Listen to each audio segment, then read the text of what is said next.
দাদিস কিচেনে আজকে আমরা বানাবো সুজি আর চিড়ের রুটি।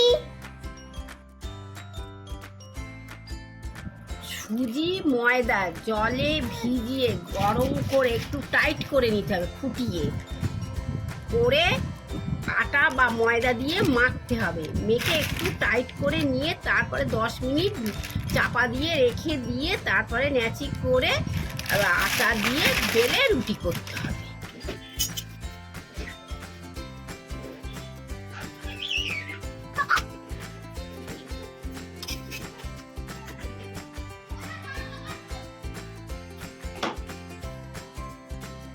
দিদু বাবা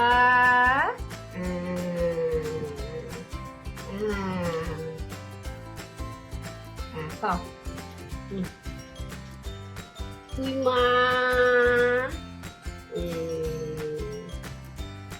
কেমন হলো? খুব ভালো।